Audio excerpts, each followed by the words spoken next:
Hello guys, so for today po, ito pong MJB 12 volts na 100 amp hour battery ang ating titignan.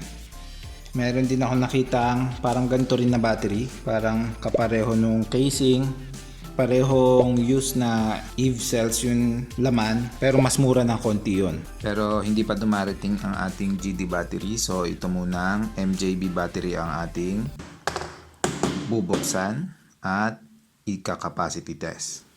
Bale, unang pagkalabas ko nito sa box, ang ako napansin ay medyo hindi flat to. Baka may nakasingit lang na parang foam. Kaya siguro parang nagbabulge dito. So bago po pala natin buksan ay tinry ko muna mag-capacity testing para makita natin kung ano ba yung capacity na makukuha natin dito. Tapos nung china-charge ko siya ay ayaw niya umabot ng 14.6. Nagka-cut off siya sa 13.6 volts. Marami akong nakikita sa Facebook na sinasabi hindi nila ma-charge yung battery nila ng 14.6. Isang rason doon ay kung hindi balance yung cells nyo, titigil yung BMS nyo mag-charge kapag yung isang cell sa battery nyo ay umaabot na ng 3.65. So kapag katapos po nating makapacity test to, bubuksan natin para makita natin kung may cell ba na hindi balance kaya hindi natin maabot yung 14.6 na volts. So ayan po at tapos na po yung ating capacity testing. Pero bago po natin tingnan yung results ay buksan po muna natin yung battery para ma-confirm natin kung hindi ba balance yung mga cells sa loob kaya hindi natin ma-charge up to 14.6 volts yung battery. Try na po natin buksan. Tanggalin natin muna yung sticker. What the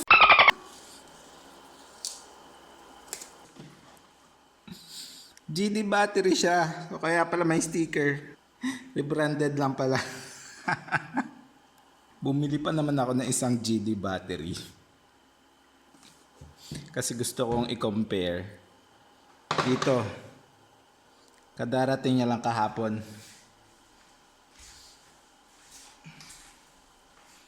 Ito oh. So dalawa na ngayon ang battery ko. Pareho lang naman pala. Kaya pala mukhang, sabi ko bakit magkapareho ang itsura. Bubuksan natin para makita natin kung totoong pareho. Pero pagtanggal ko ng sticker, pareho naman pala. So, hindi ko na siguro ito bubuksan tong isa. Ito na lang. Ay nako. Kaya pala bakit sticker lang. Tapos yung GD battery, sabi ko, printed. Yun pala, pinatungan lang.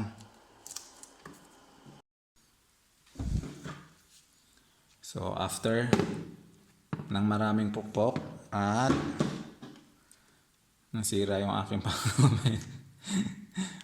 Mas mahirap buksan to kaysa sa LV Topsan. So ito na putol na. At hinitgan natin. Ayan. Nabuksan rin natin yung ating MJB battery or GD battery. So ito po yun nasa loob. Yung BMS niya po ay JBD 100 amp na JBD BMS. Mapapansin nyo yung wires na ginamit nila ay mas manipis kaysa dun sa ating inopen na LV Topsan. Ito ay 8 gauge wire. Sa LV Topsan ay kung matama ako 4 gauge ata yung gamit nila. Mas makapal yun. So tatanggalin ko lang muna tong nakadikit dito sa gilid para mailabas natin yung cell at makita natin kung bloated ba o hindi.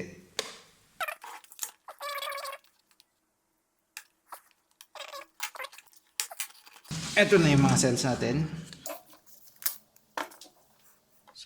Makikita mo nga, bloated nga yung mga cells. Kaya hindi sila magkakadikit. Kasi yung gitna ay mas malaki. So kahit i-push mo to hindi sila magdidikit. Kaya sabi ko kanina, di ba, na parang nagbabulge yung ditong part ng battery. Kasi itong mga side na to ay ma-bloated. So yun yung tumatama dito, kaya mukhang nagbabulge palabas. Check na muna natin yung voltage para ma-check natin kung sinong cell ba dito ang mataas. Ito 3.3.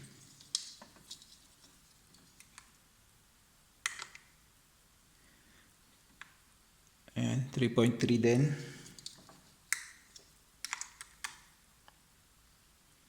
Din to. So, malamang ito ang mataas ang voltage. Siya nga, 3.5. So, itong cell na to ang unang napupuno kaya tumitigil na siyang mag-charge. Well, at least alam natin na gumagana yung BMS at hindi niya hinahayaang ma-overcharge itong isang cell. So, yun lang, hindi natin nakukuha yung full capacity. Pero, 13.6, halos puno na yun. So, ewan lang kung kahit ba mabalance natin to ay makakuha pa rin tayo ng 100 amp hour. I-test natin yan, kakabitan natin ng balancer. Saka natin i-test ulit yung capacity. Kabit lang po natin. So bago ko tatanggalin, lalagyan ko ng label para hindi ako magkamali ng ibabalik. Ayan, natanggal ko na yung mga nakakabit. Grabe pala to. Meron silang parang green lang dito. Ito, tignan nyo.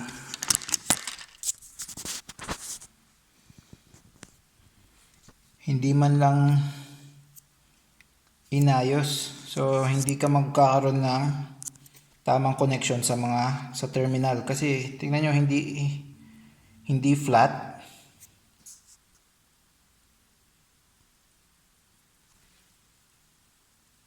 Lahat. Hindi flat yung pagkakagrind nila.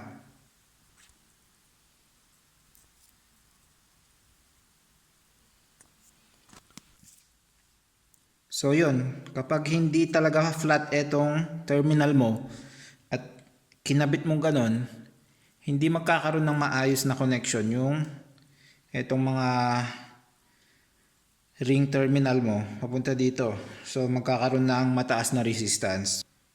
So isa yun sa rason kung bakit nawawala rin sa balance yung battery nyo kung hindi nakakabit na maayos yung mga connectors nyo. Lalo kung ganito na hindi talaga flat yung mga terminal ng battery nyo, hindi lalapat itong mga ganito nyo. So kailangan ko pa i-grind to para lang maging flat talaga. So i-check natin yung internal resistance ng ating mga battery. Ito 2.8, 2.2,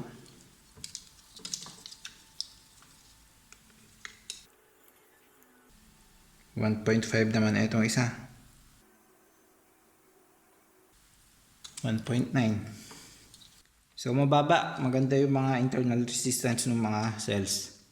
So ngayon ay ipa-file ko muna to para maging mas flat. Tapos kakabitan natin ng active balancer and then i-capacity test ulit natin para makita natin kung ano talaga ang tamang capacity nito.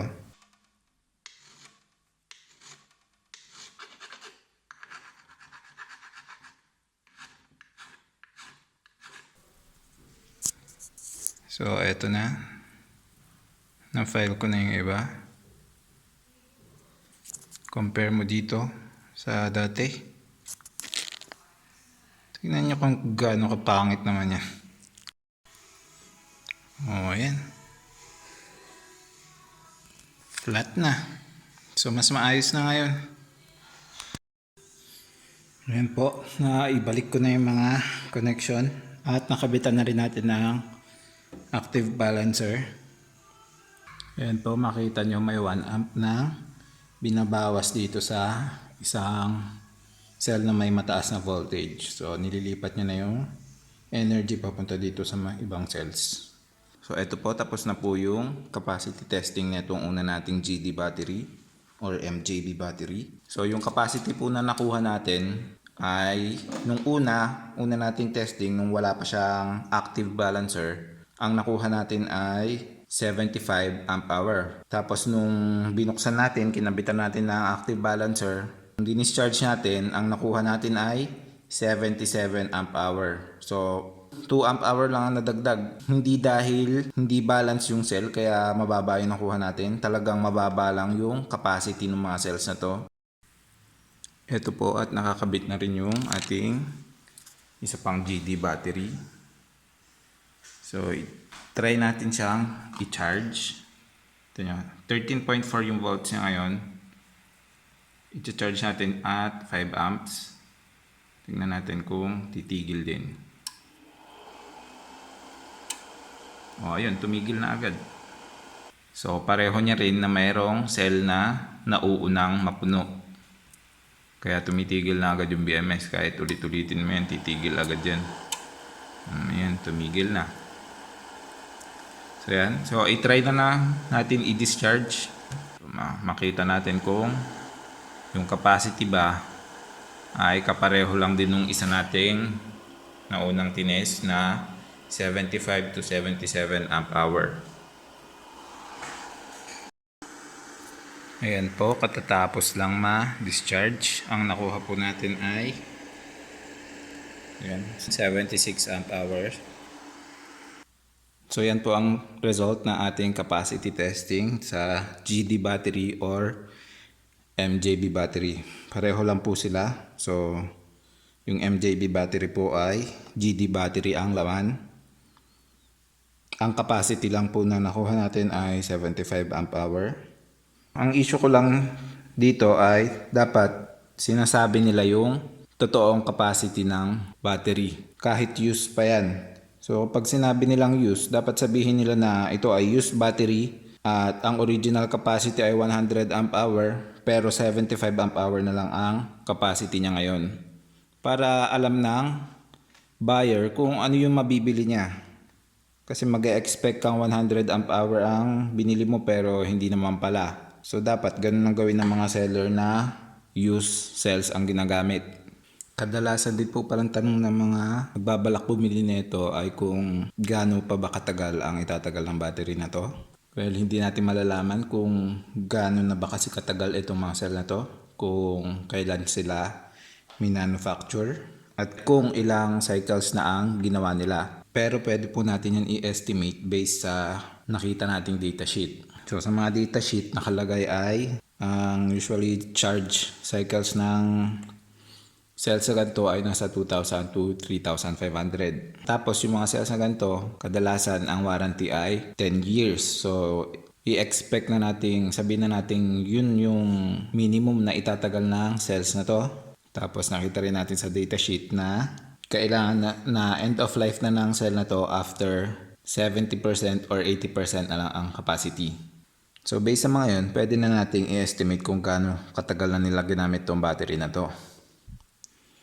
So let's say 2,000 cycles yung maximum na cycles ng cell na to. So kapag dinidischarge nila to once every day, sa 2,000 cycles, ito ay magiging 5 years. So 5 years na nilang ginamit.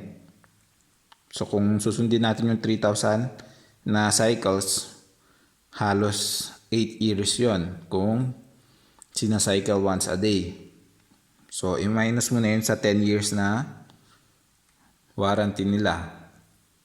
Although pwedeng mas tumagal pa siya doon since yun lang naman yung minimum. Pero pwede rin hindi naman ganun katagal ginamit tong cell na to kasi pwedeng sinacycle nila to ng multiple times in a day. Or kung mataas yung discharge rate na ginagamit nila. So kapag mataas ang discharge rate na ginagamit nila, mas mabilis mag-degrade yung cells. One way din pala para makita kung ilang cycles na to ay pagtitignan natin yung cycle curve. Makikita nyo dito yung capacity retention. So kung titignan nyo dito, yung 75% ay more than 4,000 cycles na. So yun. Tapos i-divide nyo yung total cycles ng 365 para makita nyo kung ilang taon. Yun ay kung dinidischarge to once every day. Madali nyo makita kung ilang cycles na ba ang nakuha sa cell na to. Pag tinignan nyo lang yung etong cycle curve. Pero ang isang data na medyo concerning ay yung nakalagay na 70% ay end of life na ng cell. So yun yung kapag 70% na kasi parang nire-recommend ng palitan. Although nagagamit pa nga siya, yun nga ang issue ay hanggang kailan. Kung gaano katagal pa ba ang itatagal niya. So yun.